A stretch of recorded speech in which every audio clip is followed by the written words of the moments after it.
عورتوں کو، مردوں کو، بچوں کو گاڑیوں میں، ایمبیسیوں میں، بازاروں میں، شہروں میں، آبادیوں میں قتل کرنا، جلا دینا حرام ہے، حرام ہے، حرام ہے۔ ہم نے اسلام کا کیا تصور بنا لیا ہے؟ پھر شفقت آقا علیہ السلام کی عورتوں پر، ایک حدیث صحیح مسلم کی، اس حدیث میں سارے مضامین آ جائیں گے، پوری داستان آ جائے گی۔ ایک حدیث حضرت انس بن مالک رضی اللہ تعالیٰ عنہ روایت کرتے ہیں کہ آقا علیہ السلام کا ایک پڑوسی تھا، فارسی، فارس کا رہنے والا، ایران کا رہنے والا، مدینہ طیبہ میں آپ کا پڑوسی تھا، اچھا کک تھا، فارس کا رہنے والا، فارسی۔ اس نے آقا علیہ السلام کے لیے دعوت کی، گھر میں کھانا تیار کیا، کھانا تیار کیا، اور آقا علیہ السلام کی بارگاہ میں دعوت دینے حاضر ہوا۔ آ کے عرض کیا یا رسول اللہ، فسانہ علی رسول اللہ صلی اللہ علیہ وسلم ثم جاء یدعوہ، کھانا لگا دیا، تیار کر کے آقا علیہ السلام کی بارگاہ میں آیا، عرض کیا یا رسول اللہ صلی اللہ علیہ وسلم، کھانا آپ کے لیے بنایا ہے، آپ تشریف لے آئیے۔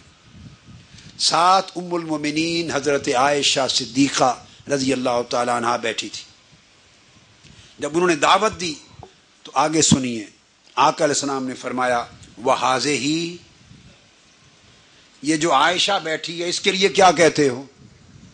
اس نے دعوت نہیں دی تھی حضرت عائشہ صدیقہ کو رضی اللہ تعالیٰ عنہ، دعوت نہیں دی تھی۔ جب اس نے کہا آپ تشریف لائیے تو آپ نے فرمایا وَحَاذِرِ، اور یہ جو عائشہ ہے اس کے بارے میں، فقال اللہ، اس نے کہا نہیں یا رسول اللہ، ان کو دعوت نہیں ہے۔ فقال رسول اللہ لا، اگر اس کو دعوت نہیں، اس کا لا ہے تو میرا بھی لا ہے،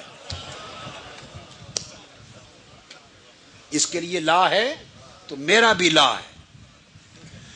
حدیث میں آتا ہے فعاد یدعوہ، اس نے بات پھر دہرائی اور کہا یا رسول اللہ آپ تشریف لائیے۔ آپ نے پھر فرمایا فقال رسول اللہ صلی اللہ علیہ وسلم وَحَاذِهِ، اور اس کے بارے میں عائشہ کا قال لا، فقال رسول اللہ لا، اس نے کہا لا، انہوں نے فرمایا لا، انہوں نے کہا لا لا لا لا، 3 مرتبہ کا، اگر اس کو لا ہے تو میرا بھی لا ہے۔ قربان جائیں، کیا اس میں مزاح بھی ہے، مزاح بھی ہے، کیا اس میں لطافت بھی ہے، کیا عظمت کردار بھی ہے، کیا شفقت و رحمت بھی ہے، کیا حقوق نسواں بھی ہے، کیا امت کی تعلیم و تربیت بھی ہے۔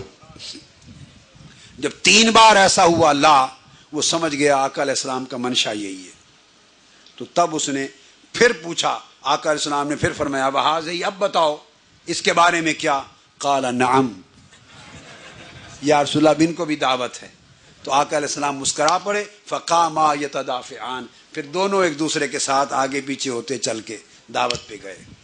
اس سے پتہ چلا کہ 6 دن 7 دن آپ جاب کرتے ہیں اور پکا پکایا کھانا آپ کی بیویاں بچے گھر میں بناتے ہیں، اور جب کوئی ویک اینڈ پہ کھانے کا، کوئی دعوت کا، کسی دوست کے ہاں، فیملی کے ہاں ٹائم آ جاتا ہے تو پھر خود تشریف لے جاتے ہیں، چونکہ وہ تو بند کمروں میں ہی رہنا ہے انہوں نے۔ تو آقا نے ہم سکھایا کہ نہیں، جب انجوائمنٹ اور پلیزنگ ایونٹس آئیں، ٹائم آئیں، تو ان کو بھی ساتھ لے جایا کرو، ان کو ساتھ لے جایا کرو۔ سو آج کے بعد اگر کہیں کسی کی دعوت ہو، لندن والے اور لندن والیاں، اور مرد کو دعوت آئے اور عورت کو نہ آئے، تو وہ کہہ دیں لا، وہ بھی کہہ دیں لا، لا ہے تو لا ہے۔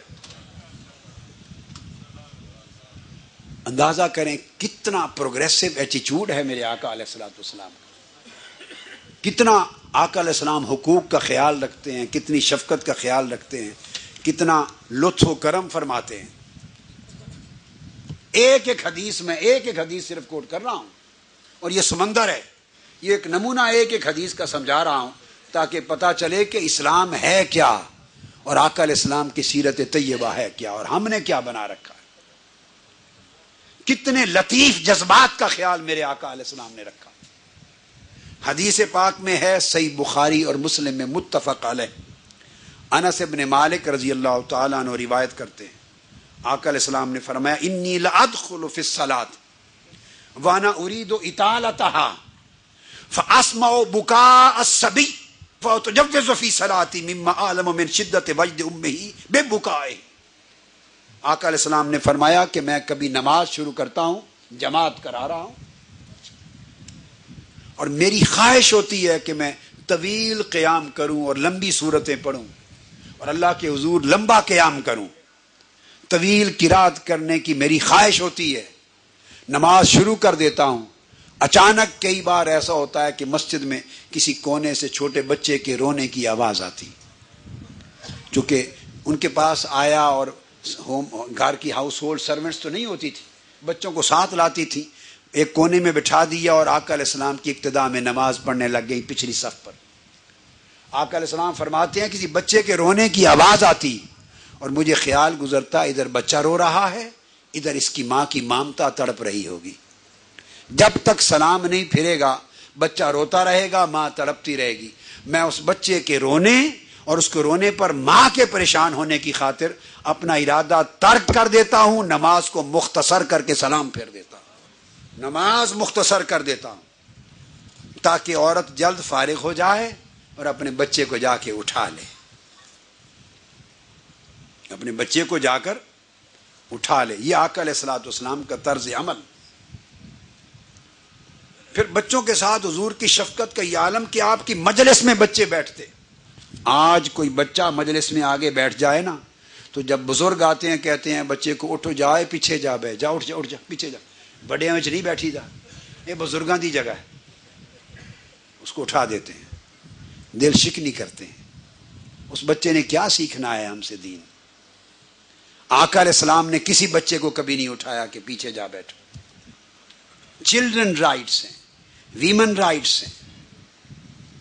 غیر مسلموں اور دشمنوں کے لیے وہ مکہ کے لوگ جنہوں نے تلواروں کے سائے میں تاجدار کائنات کو وطن سے نکالا تھا، جب فاتح مکہ بن کر فتح مکہ ہو جاتا ہے اور فاتحانہ شان سے داخل ہوتے ہیں. حضرت سعد بن عبادہ رضی اللہ تعالیٰ عنہ، انہوں نے بآواز بلند نعرہ لگایا. کفار تھر تھر کانپ رہے تھے، گردنیں جھکی ہوئی تھی، سب لوگ ڈر رہے تھے کہ آج انتقام ہوگا، کسی کی گردن شاید نہ بچے. یہ ہے اسلام کا دین امن، دین رحمت اور سیرت مصطفیٰ، سیرت شفقت و محبت. سعد بن عبادہ انصاری نے آواز بلند کی، الیوم یوم الملحمہ، آج انتقام کا دن ہے، آج گردنیں اڑائیں گے جس طرح تم تلواروں سے ہمارے اوپر حصار کرتے تھے، انتقام کا دن ہے. ابو سفیان نے یہ بات آقا علیہ السلام کی بارگاہ تک پہنچا دی کہ سعد بن عبادہ نے یہ بات کی ہے.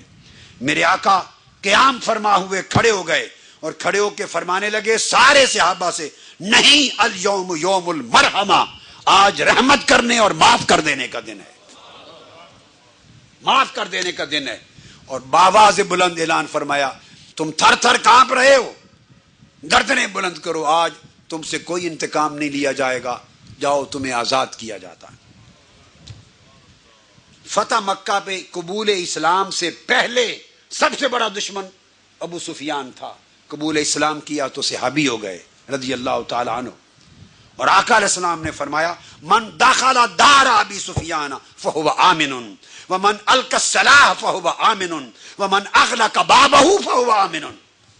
آج جو ابو سفیان کے گھر میں داخل ہو جائے اس کو بھی پناہ مل گئی، جو ہتھیار پھینک دے اسے بھی پناہ مل گئی، جو صرف اپنے گھر کا دروازہ بند کر دے، لاک کر لے، اسے بھی پناہ مل گئی.